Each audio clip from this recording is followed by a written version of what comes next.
Integumentary Health by Mark Allen Stearns, Nursing 456 Practicum Project, Dr. Julie Townsend, November 2nd, 2020, ECPI University.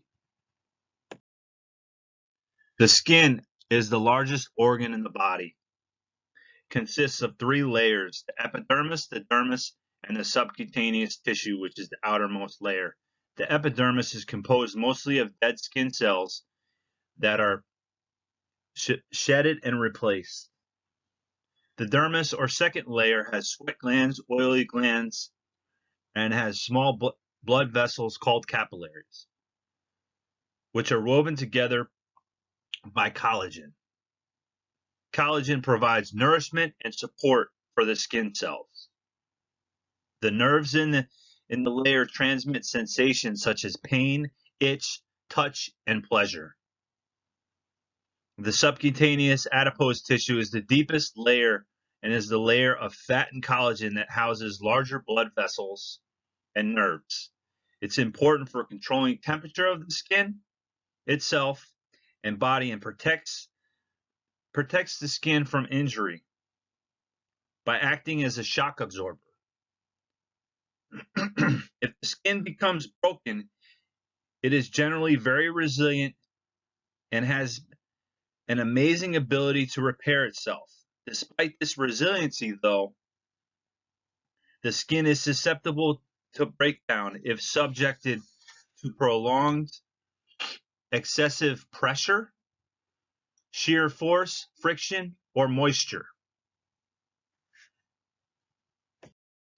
Now we have routine skincare. You want to limit your bath time. You don't want to be in the bath too long. You want to limit.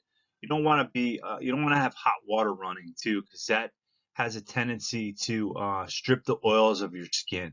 You want to avoid strong soaps. That'll also take the oils out of your skin. And also, thirdly, you want to pat dry. You do not want to rub. Also, another thing you want to do, especially if the skin is dry, you want to moisturize the skin. This is routine skincare continued. One, you want to clean after a patient soils and at routine times.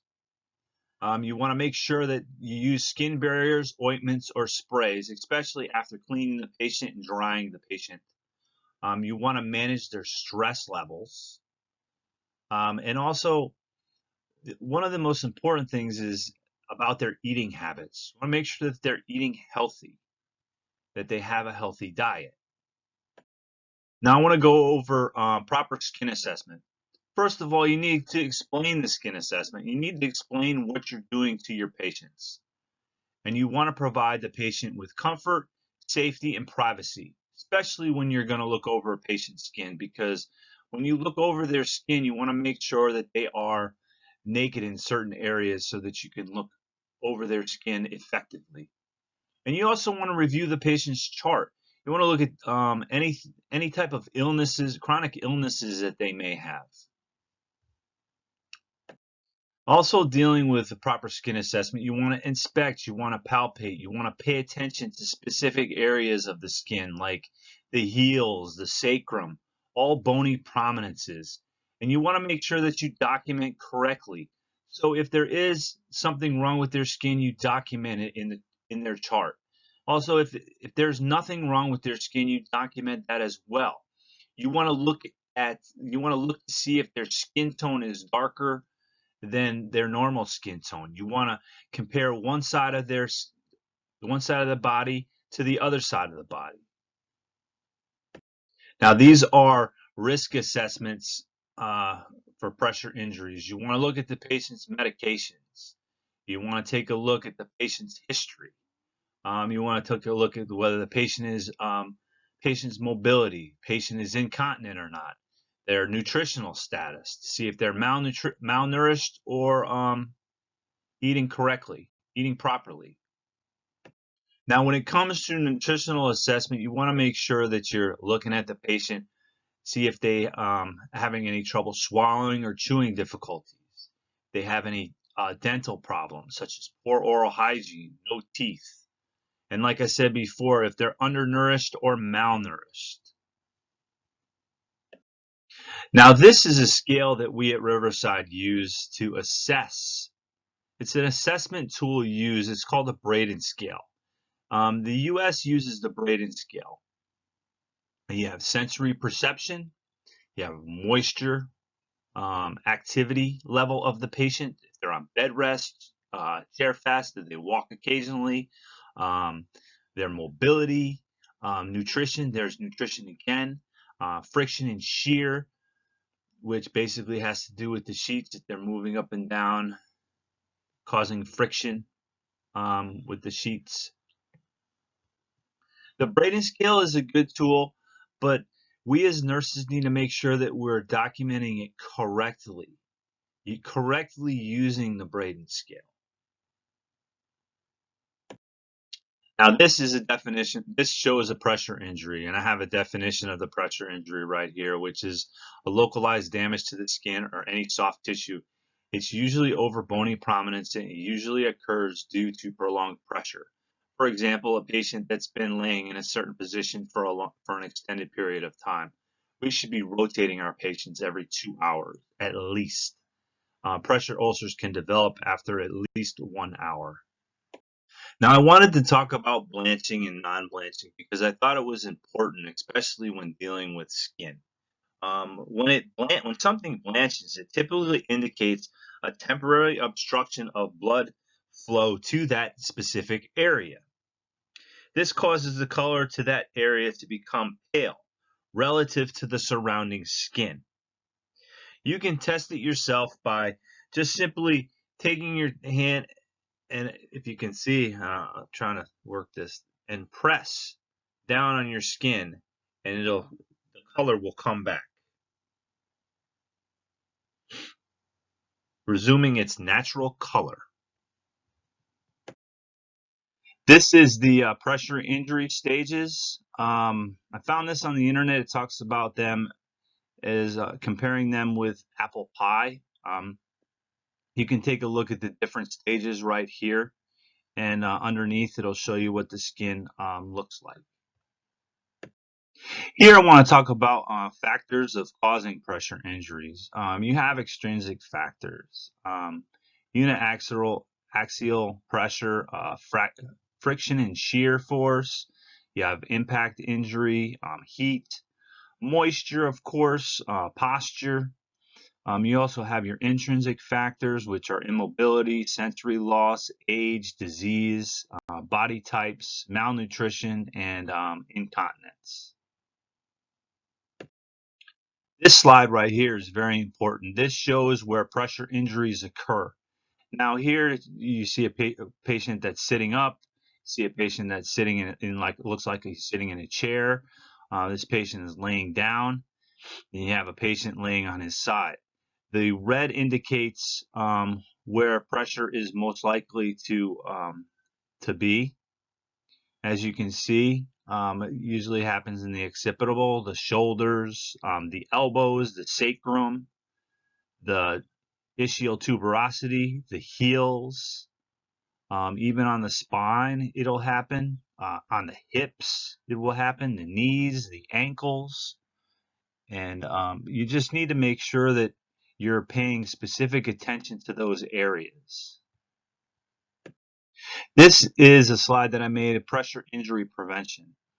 Certain things that we want to do as nurses is turn our patients every 2 hours, ambulate your patient if he or she is able to. You want to put in a nutritional consult too. You want to make sure that these patients are eating properly. You want to feed the patient if he or she cannot feed himself, and you want to document the amount of food eaten each day. It's very important. This right here shows a prevention of a pressure ulcer. Just basically showing how we as nurses prevent pressure ulcers on the heel. We put a pillow underneath and get the heels elevated off the bed. So that's what that shows. These right here are also prevention and interventions that we as nurses will use. You have up there, you have on the right, you have wedges, you have pillows, and you have heel off loading boots. I've actually used these on patients on my floor. You also have barrier creams, which are good to use on incontinent patients or patients that just have redness to certain areas on their skin. Another area is beds, what type of bed that patient is laying on. Is it air mattress? Is it a specific bed due to they having pressure ulcers? This is just showing about the nutrition. I'm very big on nutrition, especially when dealing with pressure injuries. Nutrition helps the healing factor. Please, no diapers in the bed. You do not want to use diapers in the bed. This creates moisture, this creates skin breakdown. It's just not something that we as nurses should be doing. Now I want to talk about Riverside policies and procedures. Um, we do what's called a 4I assessment. Now, when are they done? They're done at admission, they're done at unit to unit transfer, when a patient comes back from a procedure, and when a patient is discharged to another facility. That's when we do our assessment. Policies and procedures continued. Where to document skin assessments. Now, we at Riverside document our skin assessments in on beds and surfaces, cares and safety. We do the Braden scale. We've got to make sure that we correctly do the Braden scale. That's why the assessment portion is so very important. Also, we document turning the patient, whether we turn the patient, whether the patient turns himself, things of that nature, whether we use pillows, wedges. That's documented in cares and safeties. Does need to Wounds need to be documented at least once a shift. We need to be looking at our wounds, pulling back the leave-ins and taking a look at the pressure injuries. Also, we never put in unable to assess unless there's a reason that we it's documented or something that's written in the order or as a surgical dressing. Now, when it comes to policies and procedures, who can do a 4I assessment? Like I said earlier, 2 nurses or 1 nurse and 1 CNA. You need 4 eyes on the patient, especially when the patients come into our floor. You need to do a complete, thorough assessment. You want to look under dressings. You want to take off socks. You want to look at all pressure points. Now, if we happen to find a wound, documenting wound measurements. You want to measure all wounds on admission. We want to measure all wounds on Monday. Measure the length, the width, and the depth for tunneling and undermining. We always measure in this order, from head to toe, side to side, and depth for consistency. Measure tunneling and undermining using a clock face for placement. Now, mind you, these are Riverside's policies. This is not policies for every hospital. One thing I did want to include with this PowerPoint presentation is teamwork. It's not just the nurses. It's not just the doctors. It's not just the nutritionists. It's everybody working together. The certified nurses aides are very important when dealing with pressure injury. Um, they they're the ones changing the patients every day. They're the ones bathing the patients every day. They're the ones getting them up out of bed every day, whether or not they can get up out of bed. We all need to work together. Communication is the key to preventing pressure injuries. All right, so this shows right here about the questions and the test that I gave to staff members at Riverside. I gave an in-service about 15-20 minutes to staff members on on 3 separate occasions. The total number of staff members that took my quiz were 24. 16 nurses got grades between 80 to 100%. 8 CNAs also took this test, and they got grades in between 70 and 80%. Now, looking at this, it's it's okay, but it could be better. We need to be educating at Riverside. We should be educating our CNAs a little bit more, and we should be educating our nurses a little bit more on proper skin assessments, because I don't think that they're being properly done.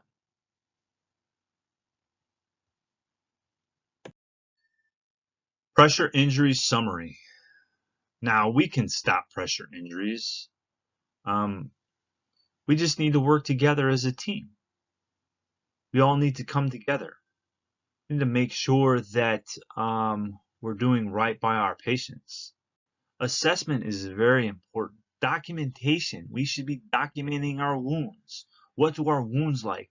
What do they smell like? What do they look like? Are they draining? Are they not draining? These are all things that we should be doing. Does our patient get up? Is our patient incontinent? Is he eating? Is he not eating? These are all things that need to be documented because they will help in the healing process if somebody does have a pressure injury.